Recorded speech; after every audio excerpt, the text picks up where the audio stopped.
uppercut, uppercut, sonic boom!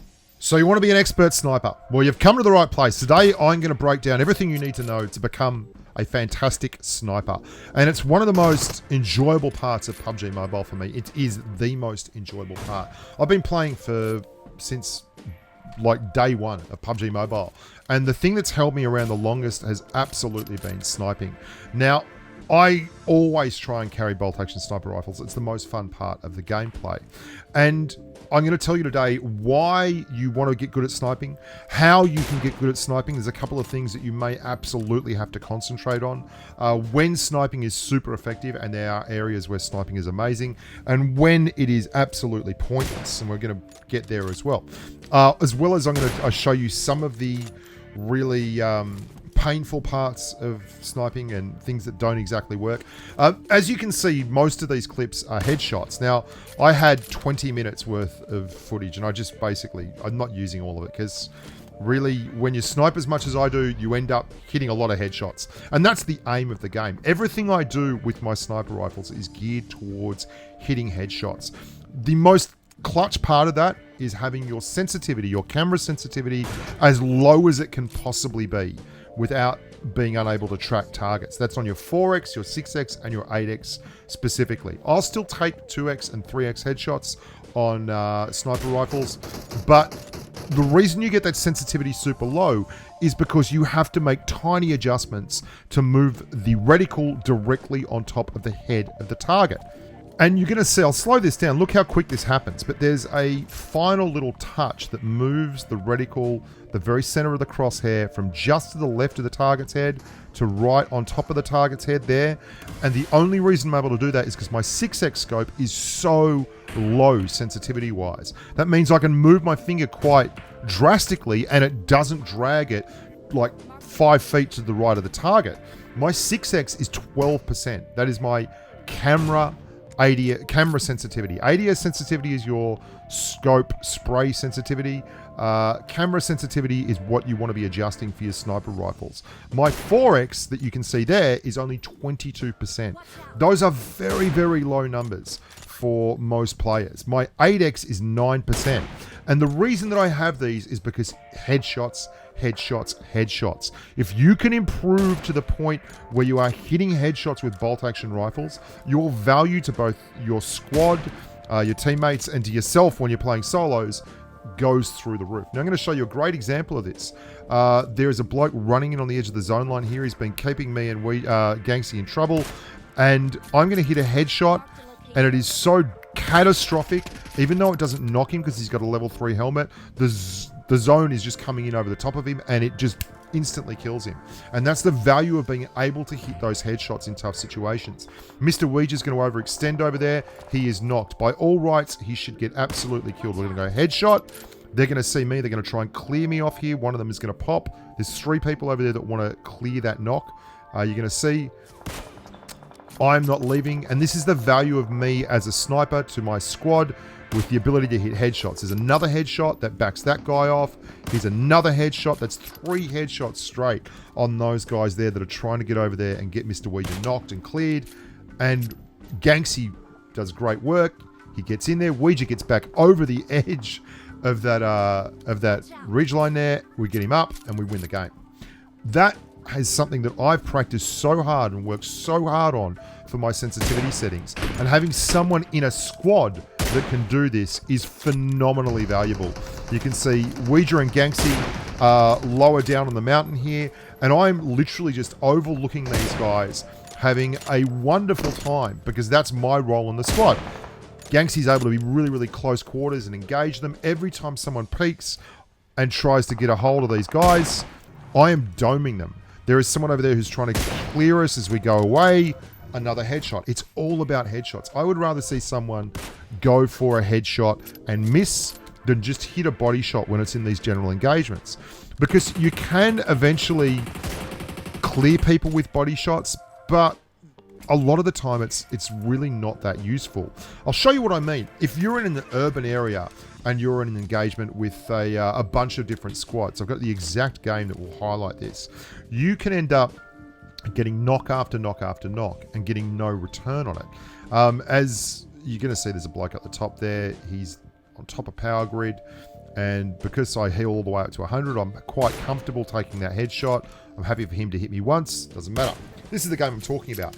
This is when sniping, bolt-action sniper rifles are just not that effective. This is all from the one game, these next few clips. You're going to see knocks, you're going to see headshots, you're going to see body shots.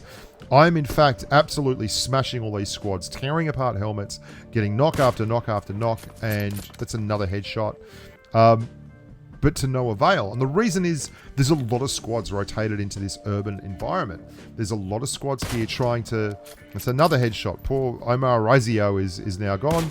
And that means that although we are getting hits and we're getting knocks, getting across to take out these guys in the 5-stack is not really feasible. So this is like empty calories when you're, you know... Just, it's empty calories.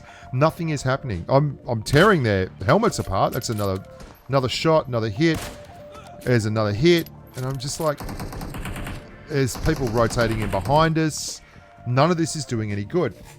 When you're playing solos, this isn't the case. Solos is absolutely glorious. You can run a bolt-action rifle all day there, and a lot of people will run an Uzi and an M416. I just find that such a banal kind of way of doing it.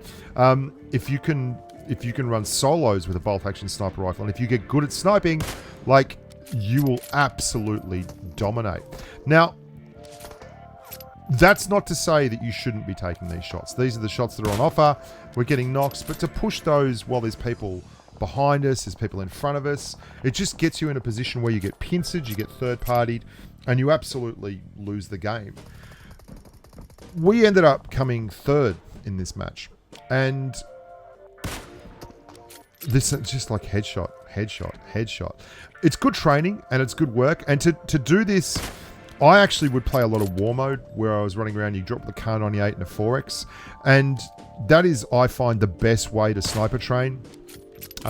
It will allow you to get a lot of real game feel sniper moments where you're able to really take advantage of the ability to hit headshots, because those 4Xs are pretty good in that close range environment.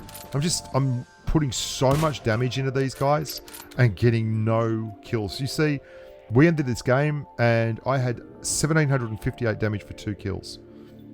And both those kills were with M416s as we rotated into the final circle.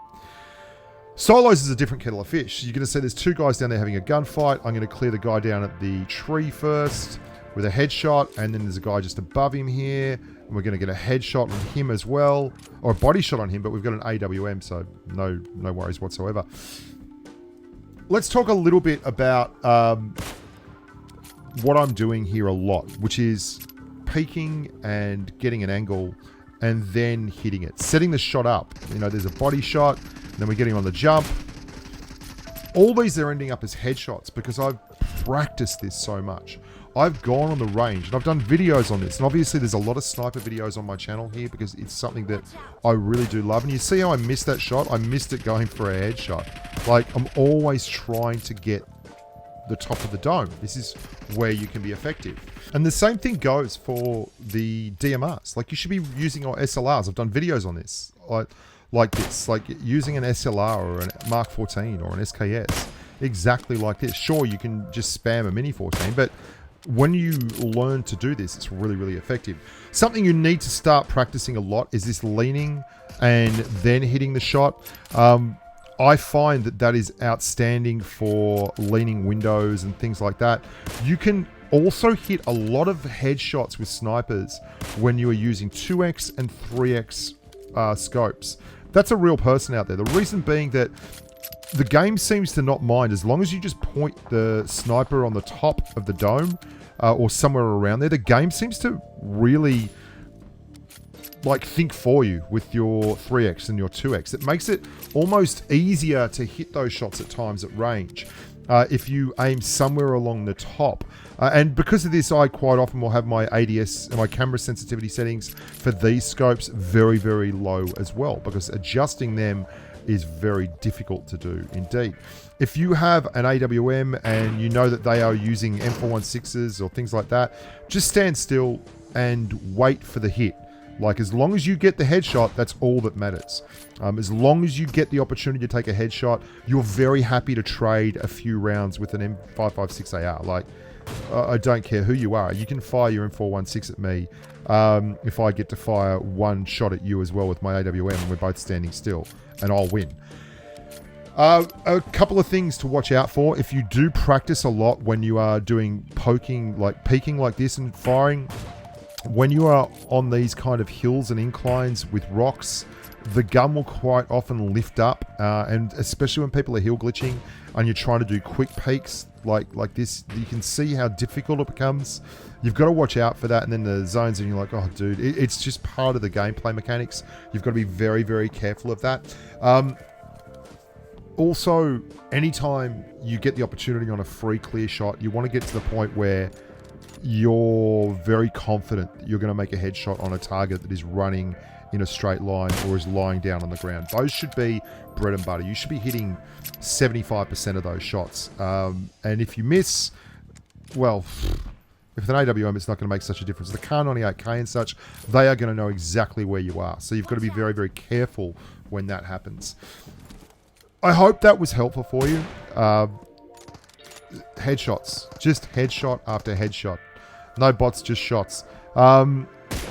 If people want to camp and do all that kind of thing, that's great. I would advise as well, if you are going to be sniping, try to keep peeking different angles. So even if you're behind a doorway, peek the left side, peek the right side, peek the left-hand side of the wall like I do here, and then pull back so that you're no longer peeking the edge of the wall, you're peeking the top of the wall. It makes it a lot less likely that you're going to get out-sniped when things like that happen. People will try and hill glitch. You're going to have to get a real feel for where the edge of a hill is and where it actually isn't, because that can be difficult. I much prefer fighting people who are behind rocks, because you can see exactly where the edge of the rock is. You know, M416s versus bolt actions is just not a good trade. People still don't get that. Anyway, I'm Bushka. Thank you so much for watching. Please like the videos. Remember to subscribe and share them. That would help me as well. And as always, look after yourselves and stay safe on the battlefield. Bye for now.